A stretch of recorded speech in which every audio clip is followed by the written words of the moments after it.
Hello, good afternoon. Today in Ciência Falada, our speaker is Luís Figueiredo, which is PhD in Public Health, Research of the Pop Health Research Domain of ICBS, urologist at Centro Hospitalar Universitário São João, and Fellow of the European Board of Urology. Luís, thank you. If you are ready, you can share the presentation and start. Thank you, Christina. Good afternoon, everyone. I'm going to share my screen. I expect that everyone is watching my presentation. Yes, it's okay. It's okay. So let me change the place of people. Okay. So good afternoon, everyone. Today I will present the work I have been doing in EPICURO concerning the epidemiology of bladder cancer in Portugal.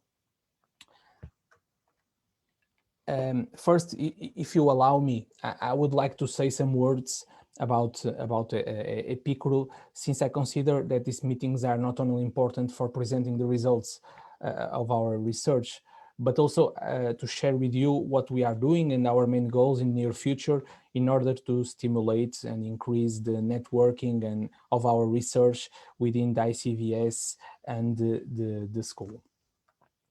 The EPICURO is the acronym for Epidemiological Center of Urological Diseases, and we established as our main mission for this center to do clinical and epidemiological research and disseminate knowledge in the field of urological diseases, putting, of course, an important focus in Portugal, with a potential impact on clinical activity and health services management. To accomplish our mission, we defined three main goals. The first one was trying to do epidemiological research among frequent urological diseases, for example, urinary lithiasis, urinary incontinence, BPH, or prostate cancer, and other important urological cancers, accessing their extent in the community, risk factors, associated comorbidities, social and economic impacts. Another important goal we defined was trying to do research among survivors of urological cancers, evaluating comorbidities, risk of second neoplasms, the quality of life among individuals and of course their families, and finally trying to evaluate the disability and the use of health services among these special patients. Finally, and probably the most demanding goal, is trying to develop and participate in investigator-initiated trials, constituting potential practice-changing research, contributing to improve the treatment of urological diseases. The research team of EPICURO now is constituted mainly by me and Francisco Botelho, and of course we work with several other researchers across the different projects. We have ongoing projects, some of them on oncological topics, for example, bladder cancer and prostate cancer. Another of them concerning functional urology, mainly urinary incontinence and also erectile dysfunction. And I would like to stress two projects that we participate, are two European projects that are supported by European Association of Urology. The first one is the EASE project, which is the European Active Surveillance of Renal Cell Carcinoma Study, where Francisco is collaborating, and another one, which is the Phoenix project, which I'm the national coordinator for Portugal, which is a prospective registry for patients undergoing penile prosthesis implantation for male erectile dysfunction. As a final remark of this first presentation of our Epidemiological Center of Urological Diseases, I would say that I invite everyone in the ICVS and in the school to work with us in any project you feel that we can help with our expertise in epidemiological and clinical research concerning, of course, urological diseases. So, but after presenting the EPICURO, I will return to the topic of this presentation, which is the epidemiology of bladder cancer, putting a special focus in our national situation. Why we consider it is important to study the epidemiology of this disease. The first answer is because of its frequency. Okay, it is the second most frequent urological malignancy, and concerning the worldwide incidence, it is the sixth and the seventh most common cancer among men, depending if we are talking about countries with a high level of development or countries with a lower level of development. Among women, the incidence is almost 5 times lower. However, when we are talking about the frequency of this disease, I would like to stress another epidemiological measure, the 5-year estimated prevalence, since I consider it is probably the most relevant one when we face this problem from a public health point of view. Why? Because among these patients, almost 75% of them have a non-muscle invasive disease with an associated long survival period, contributing to turn this problem as a high prevalent disease.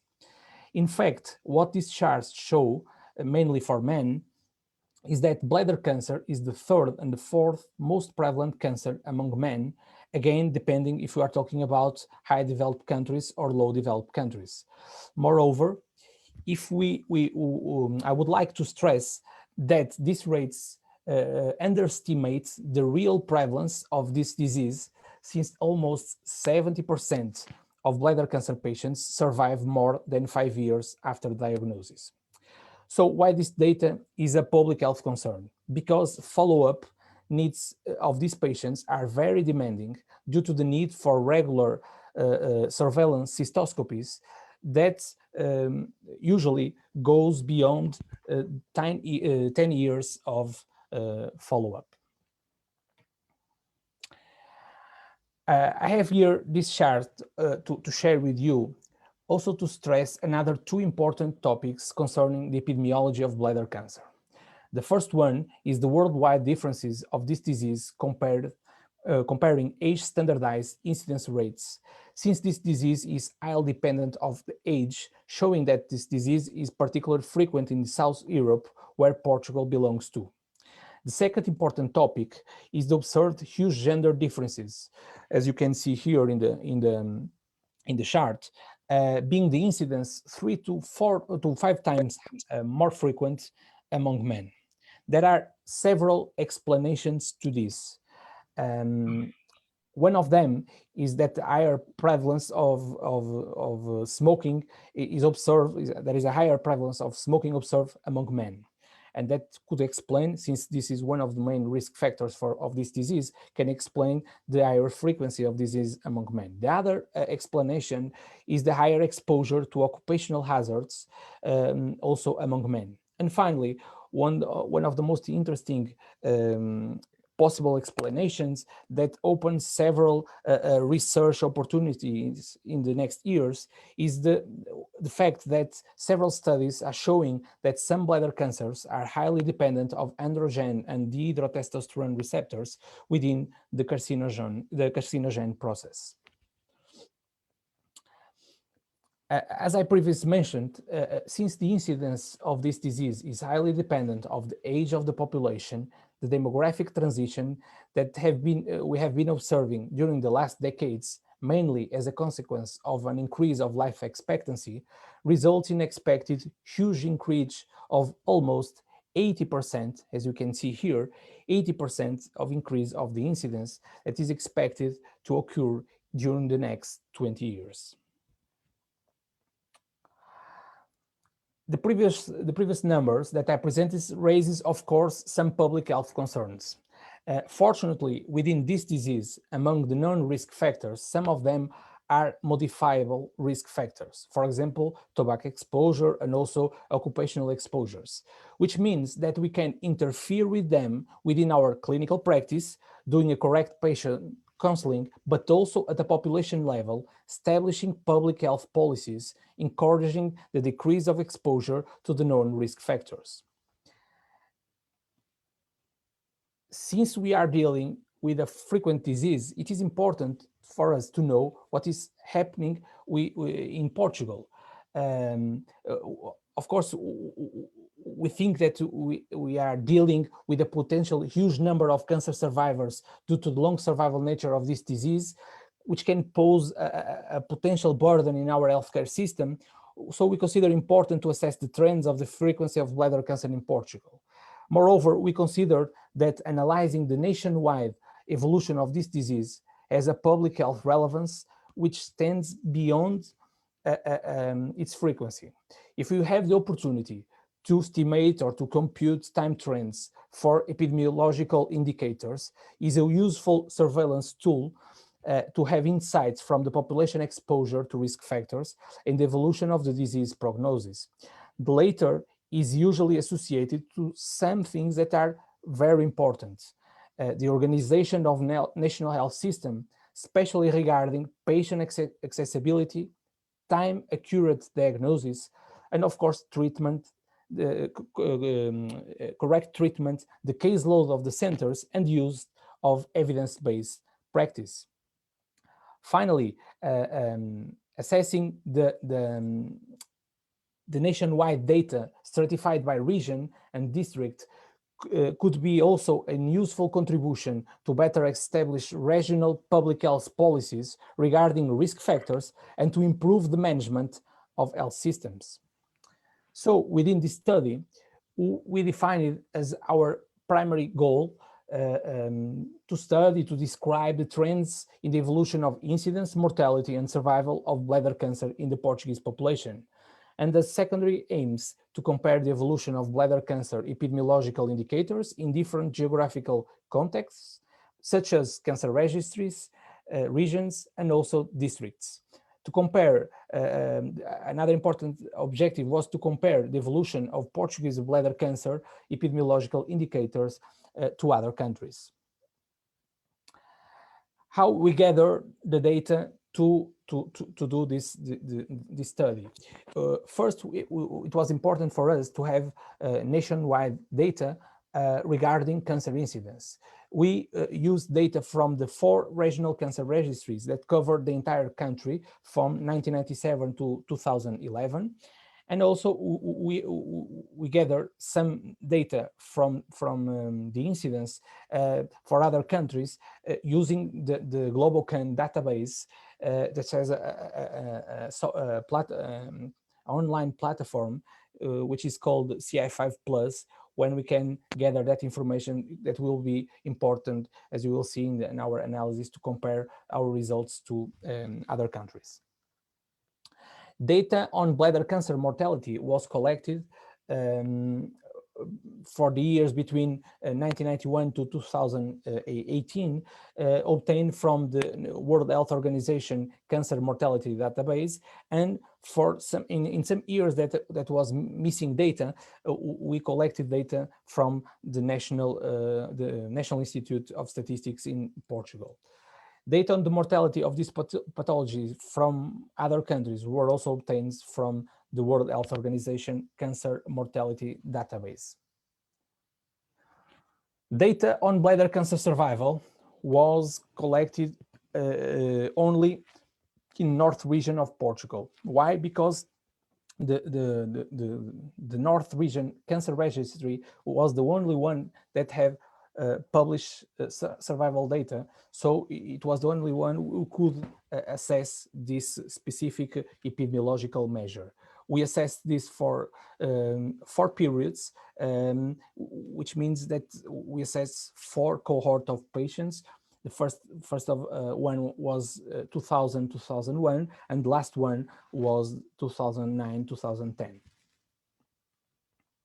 To do the trend analysis, we used the known software of joint point analysis, which is a software that is regularly used in this type of studies and is free to download from the National Cancer Institute.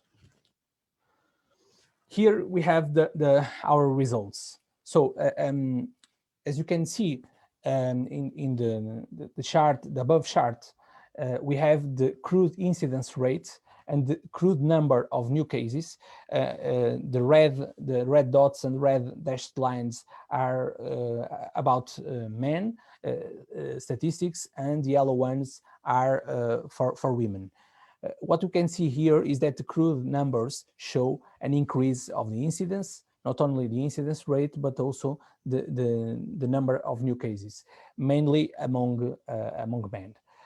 When we observe the data regarding the mortality within a larger period of time that we could collect information, what we can see is also a slightly increase in the mortality within the years, which is more steep probably in after 2005 among men, and a slightly increase but less expressive among women. But for the purposes of our objectives, our defined objectives, we think it is more important to do the analysis using age standardized rates in order to can do a fair comparison with other regions within our country, but also with other countries that have different demographic situations. So we computed age standardized rates. Here we have age standardized incidence rates and also age standardized mortality rates. As you can see here, we have the age standardized incidence rates among men, and as you can see in this table on the right, we observed a statistical significant increase in the incidence of bladder cancer among men within the period 1997 to 2005, with an annual percentage change of approximately 3.5%, and then a stable disease. When we do the same analysis among women, we observe within the whole period 1997 to 2011, 1.4% annual percentage change of increasing of the incidence of this disease among women. We performed the same analysis, trend analysis for mortality, and the results show a stable disease concerning mortality among male until 2005, and then a statistical significant increase of approximately 1.7% per year. Among women, there were no statistical significant differences. We did the same analysis only for incidence, because the cancer registries have information concerning incidence. So we did the same trend analysis, but here stratified by the 4 cancer registries. And what you can see is that in the north of Portugal, we had a statistical significant increase between 1998 2005 and statistical significant decrease in the period 2005 and 2010. Among the South registry, there was an increase that was significant within the whole studied period. There were no differences in Açores and in the center of Portugal. This is data among men. This is data among women, and among women, only in the south of Portugal, we observed a statistical significant increase in the incidence of this disease within the whole studied period, 1998-2010. Then we analyzed this data stratified by the district. In the left map, we have the number of new cases by district for the year of 2010. Okay, this is a crude incidence. It's not a real incidence. It's the crude number of new cases. So there is no adjusted just for the age. And of course, what we can see is that the new cases are more frequent first in areas with more population. So because this is not a rate, so we don't have we don't divide the number of new cases by the dimension of the population. So of course we expect here that the results were higher in these places. But when we do the same analysis standardized by the age and we estimated an incidence rate, what we can see is that Lisbon, Setúbal, Faro, and Coimbra are the places where the incidence is higher after the adjustment for the age and also nulling the effect of the dimension of the population. Okay. In the right map, we have a different analysis. We tried to estimate between the period 2006 and 2010, that was the period that we had information with the detail of each of the districts, trying to assess if there was an evolution, a trend towards an increase or decrease in the age standardized incidence rate.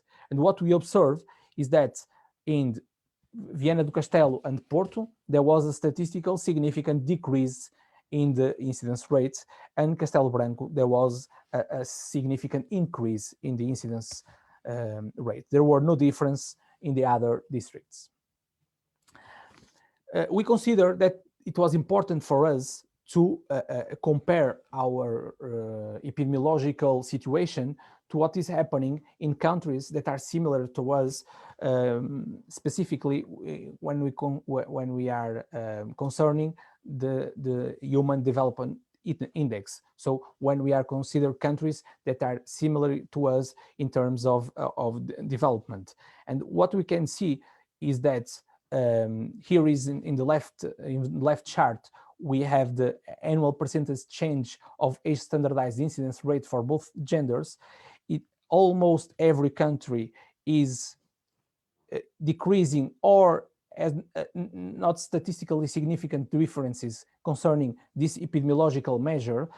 The exception is Switzerland, Portugal, and also Netherlands and Norway that are increasing the incidence of this disease. But for me, more relevant that this information is the information on the right chart, which is the same analysis, but for mortality rates. And what we observe is that only 3 countries have a statistically significant increase in mortality rate. But the 2 of them, Norway and Sweden, are within previous periods, because in most recent periods, they have a statistically decrease in the mortality rate. Only Portugal has a statistically significant increase in mortality rates. Okay, so these results are not very good. These results raises concerns about the way we are dealing with this disease in Portugal. But of course, when we are talking about, as you know, about mortality, it's difficult to assess what is happening, because the mortality depends of 2 dimensions. The first one is incidence, of course, but the other one is survival. That's why we decided it was important to assess how is the survival of this disease in Portugal. Here we have the data from the North Region Cancer Registry. As I mentioned previously, was the only cancer registry that we had information regarding the survival. And what we can see here is that comparing the 4 cohorts of patients registered within this population-based cancer registry, is that for both genders, we have a trend towards a decrease of the survival of these patients, which are, of course, are not good results. So at this point, given the previous presented results, I suggest to focus our attention in 2 indicators, mortality and the prevalence. Why? Because probably are the 2 that have a higher impact, not only in the individuals, but within the whole society. Both of them depend, of course, of the incidence, but also of the survival of the disease. So I will do my discussion in the next slides regarding these 2 topics, the incidence and survival, that can influence the mortality and the prevalence of this disease. Regarding the incidence, here we have the determinants, the main determinants of the incidence of this disease, which the first one, of course, is the demographic transition. We can't do nothing about this, because probably the most important aspect contributing to this demographic transition is the success in the treatment of other diseases, which contributes to a higher life expectancy. So we are treating good the cardiovascular disease, probably we are treating good the other oncological disease, and bladder cancer is a disease of old people, so it's of course a consequence of the more developed countries to have higher levels of this disease because of the aging of the population. However, when we are talking about the main risk factors that we know can interfere with the incidence of bladder cancer, that are modifiable risk factors such as tobacco exposure, occupational exposure, and tap water consumption, I suggest we can talk a little bit about this, and I can share with you some of international results and results we are also producing in our own research. Here I have international data about Portugal showing the epidemic of smoking prevalence in Portugal. As you can see, this is data from about men. So as you can see here, the news are good news because we have a decrease in the prevalence of exposure to tobacco, and this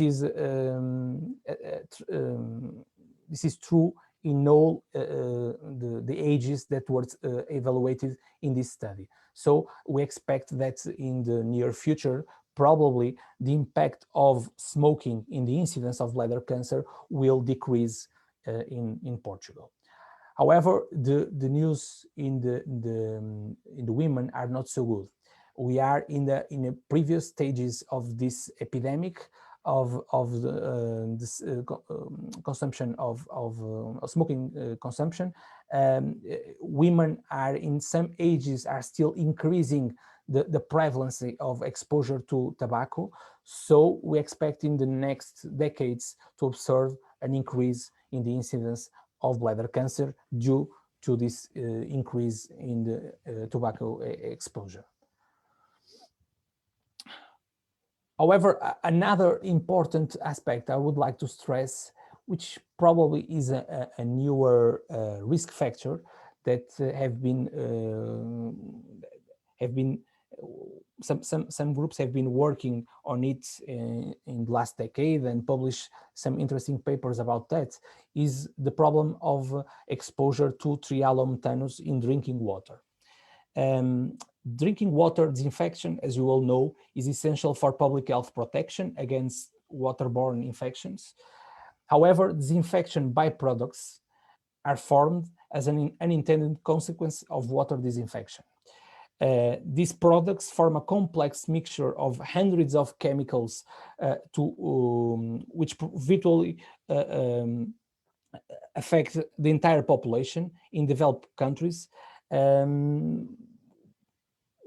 In most of the cases by ingestion, another case by inhalation or dermal absorption when drinking or using municipal tap water and in swimming pools. The problem is about the most frequent used disinfectant, which is the chlorine disinfection used worldwide, and the Trialum tannus are among the most frequent degradation byproducts formed by the chlorination of the water, with highest concentrations after the water chlorination. What is important is that apart from the disinfection methods, the characteristics of raw water, for example, the content of natural organic matter and the condition of the distribution system, also determine the type and level of degradation byproducts found in municipal water. In fact, several meta-analyses and pooled analyses of studies in Europe and North America provides consistent evidence showing that long-term exposure to Trialum tannus used as a surrogate of degradation byproducts of chlorinated waters are associated with an increase in bladder cancer risks. So this is a special concern nowadays when we are talking about bladder cancer, and there are several groups studying that in Europe. And as you can see here in this map, we have huge differences across the different countries. One of the most important studies published in I think it was in last year, was this study from a colleague from Barcelona that did an analysis about the levels of trialomtanus in water in several countries in Europe. And they show, for example, that Portugal has one of the highest mean levels of trialomtanus that we know is a potential carcinogen for bladder cancer. More than that, they estimated what could be the population attributable fraction of the exposure to this compound, the trialomtanus, in the whole risk of bladder cancer. So they estimated that in 2015, among the 2021 annual cases of bladder cancer in Portugal, 9.1% were attributable to the exposure to this compound that is present in tap water.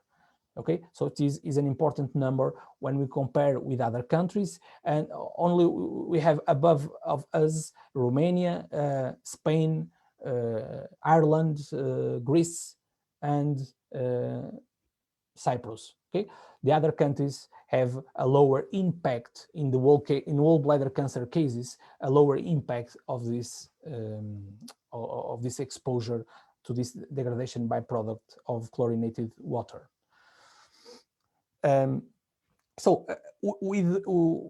With that information, we decided it was interesting to study what is happening in Portugal.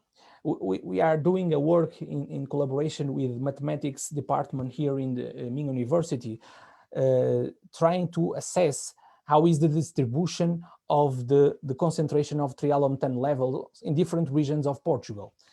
Here we have, this is preliminary data, the work is not finished. We are still working on that, but I thought it was interesting to share with you this preliminary data. It's an ecological study, so we know that is in the pyramid of the evidence in epidemiology.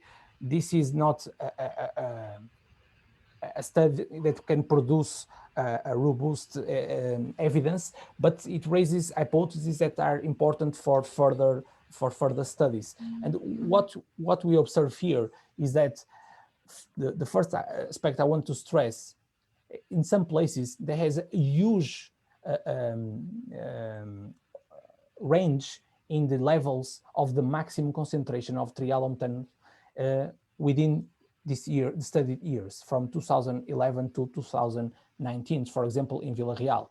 And you have several places that consistently have median levels that are higher, for example, Lisboa and Faro, that are higher than other places when we are talking about maximum concentration of trialomtanus. I would also to point the importance of these dashed lines.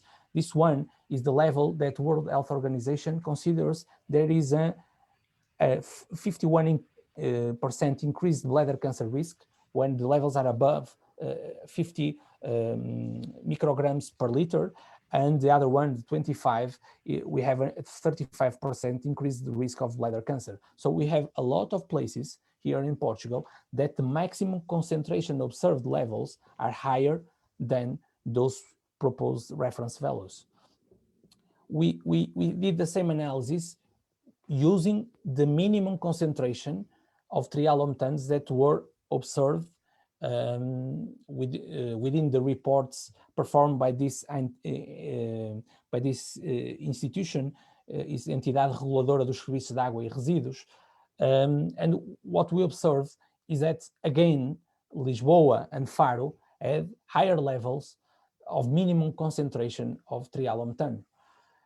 If we remember what I presented in the previous slides, as you remember, the age standardized incidence rates were higher in Lisbon and Faro in comparison to other regions of Portugal. Of course, we don't have we are not certain that those differences are only explained by these results of trial and tenus. That's why we intend to do a more accurate analysis using mathematics models, trying to, for example, to include data we are collecting from the exposure to tobacco, since it is one of the main risk factors for this disease.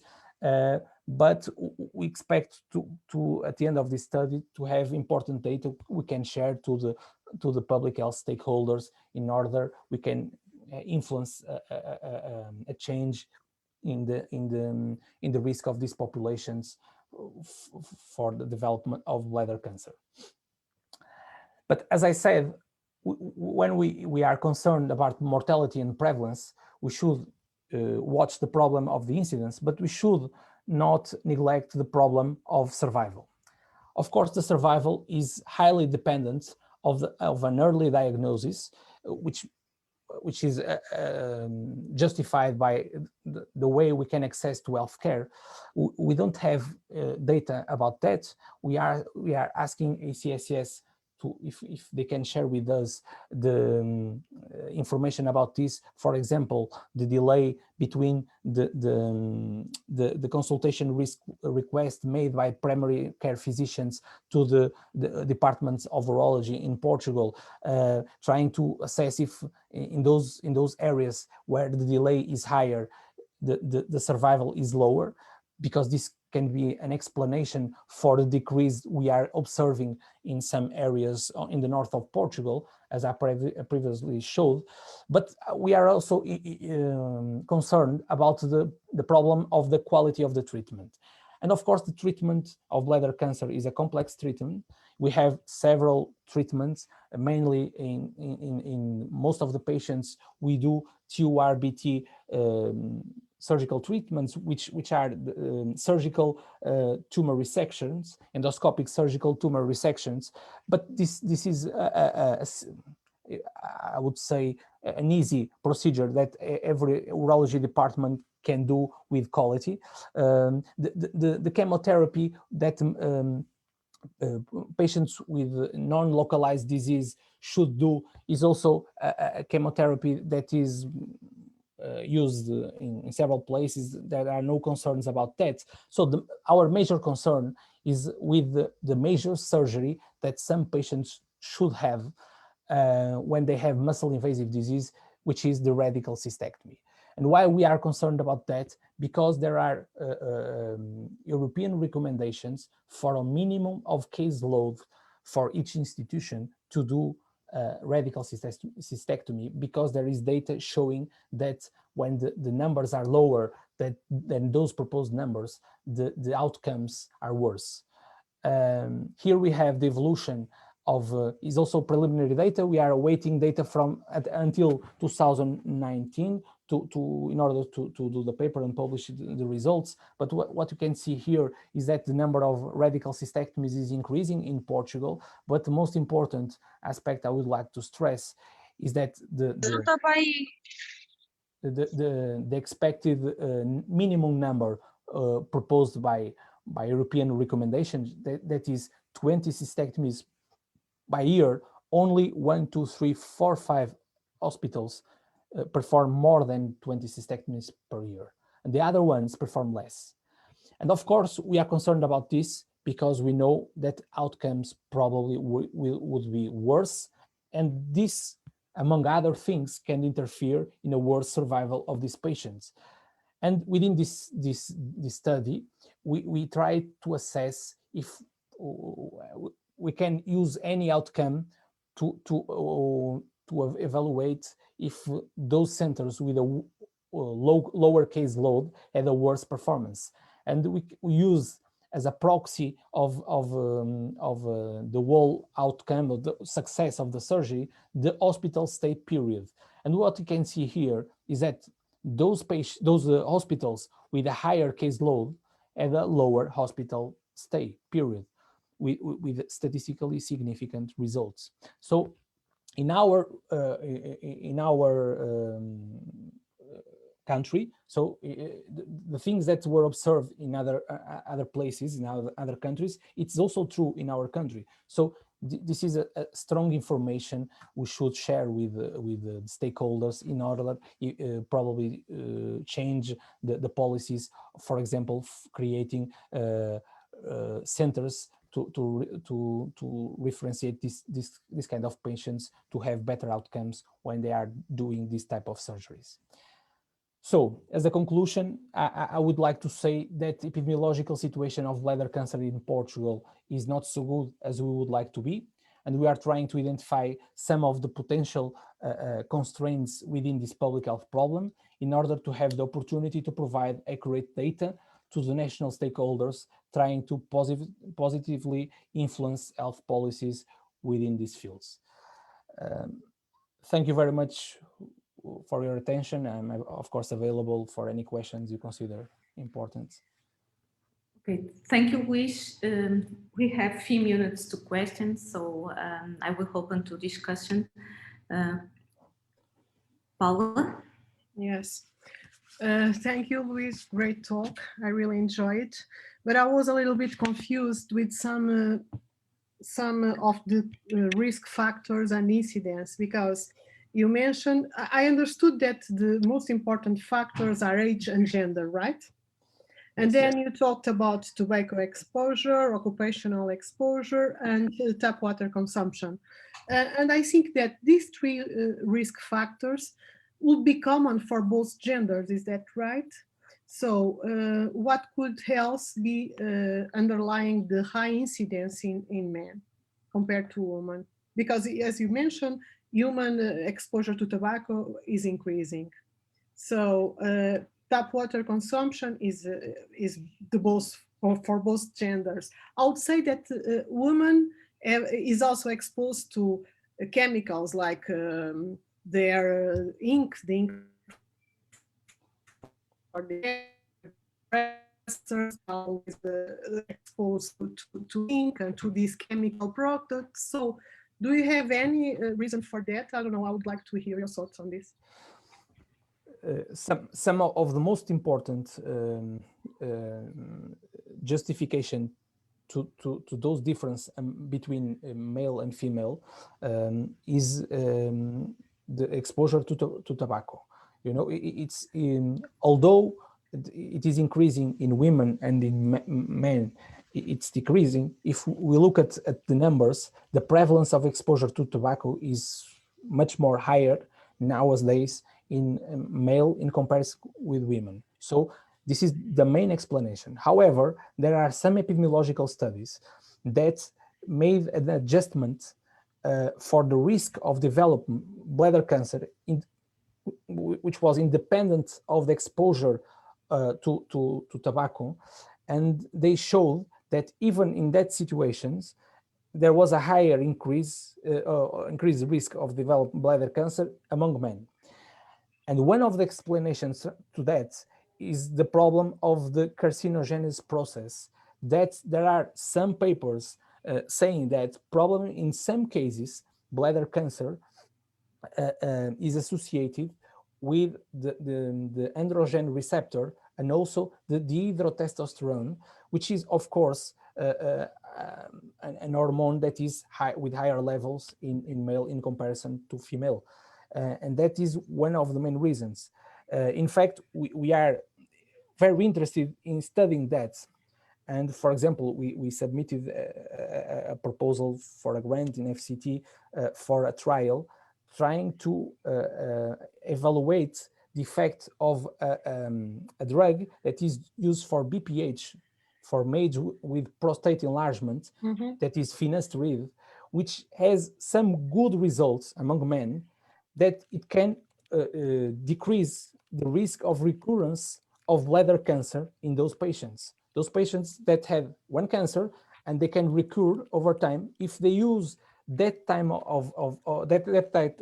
of drug, which decreases the level of the dihydrotestosterone. There is observational epidemiological data showing that it can decrease the risk of recurrence. And we are trying to show in a clinical trial, of course, that solves all the problems of confounding and of bias, if that is true, because it can changes our practice. And the reason why we are doing that is that because we believe from other studies that in the carcinogenesis process, the testosterone, the androgen receptor, the hydrotestosterone are really important. Great, but you don't have any evidence that in women that develop blood cancer is some problem with the levels of hydroandrogens, or?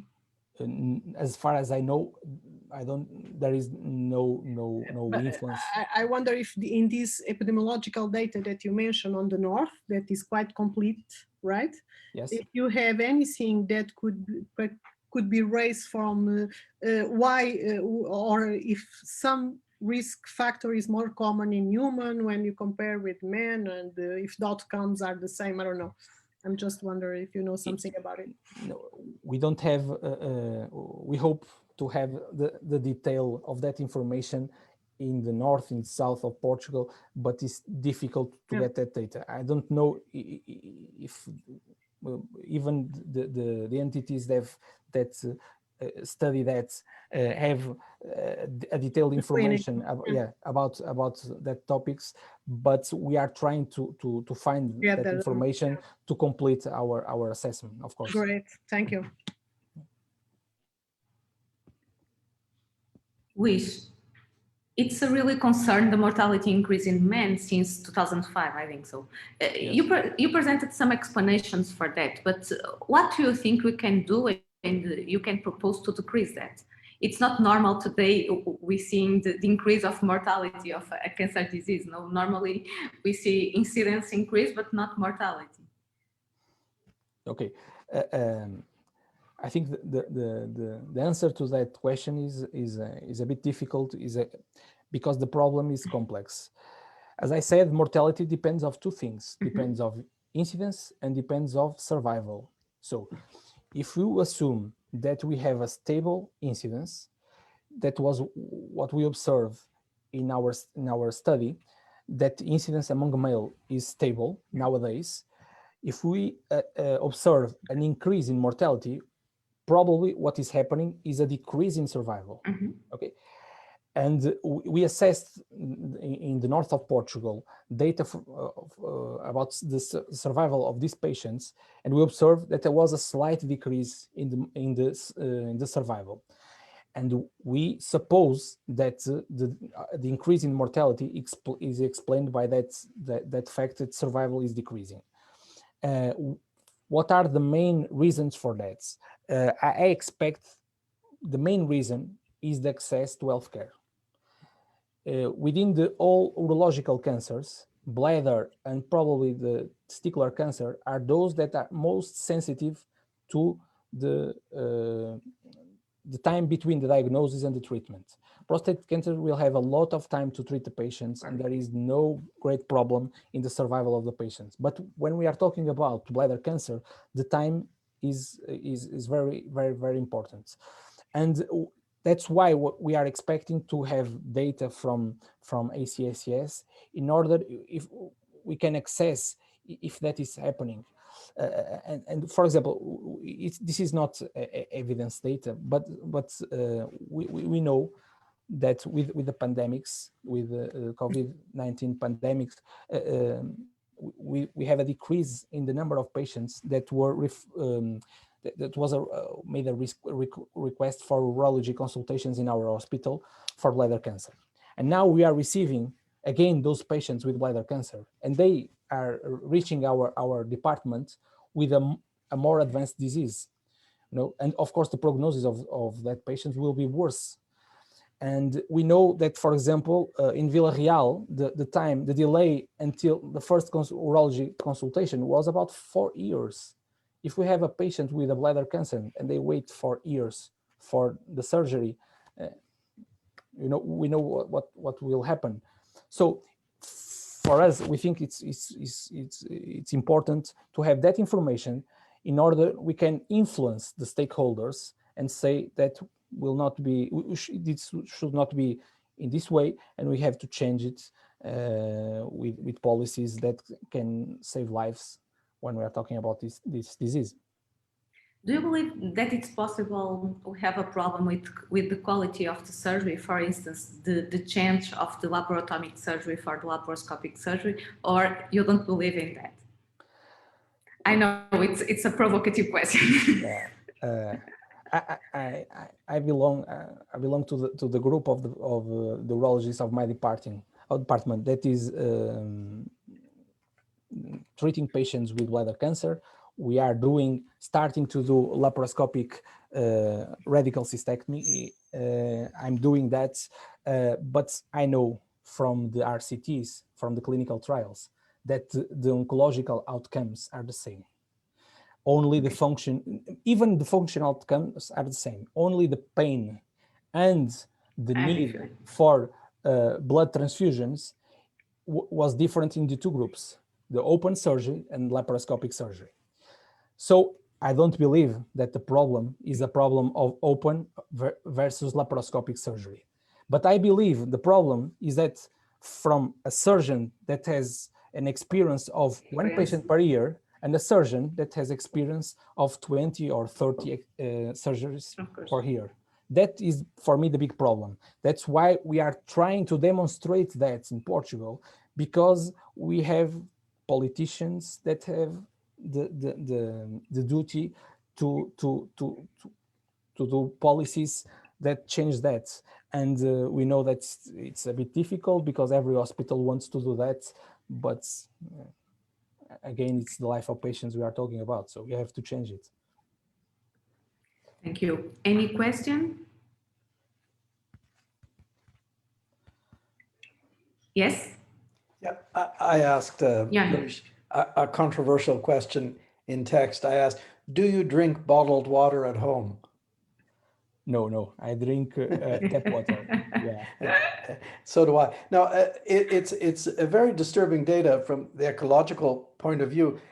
If we assume in a cost-benefit analysis that treating water in the long run is better for morbidity and mortality in the population because of the risk of waterborne infections, what do we do if we find that trichloromethane is associated with bladder cancer? What alternatives do we have? And is this found also in spring water and bottled water? As far as I know from some papers that are published, the levels of triallomethanosine in bottled water is much lower than in tap water. The problem with triallomethanos is not a problem of chlorinating the water. Is the problem how we chlorinate the water. It's not an area I know. I have a lot of knowledge because is a very technical area.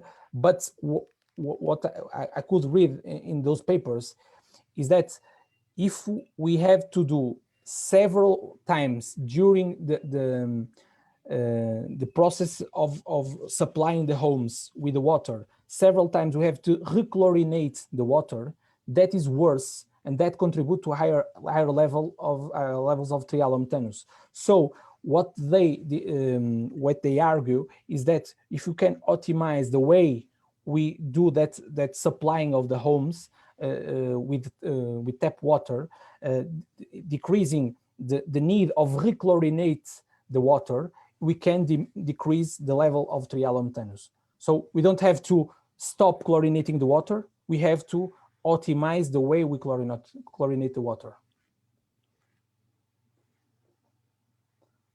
Okay, so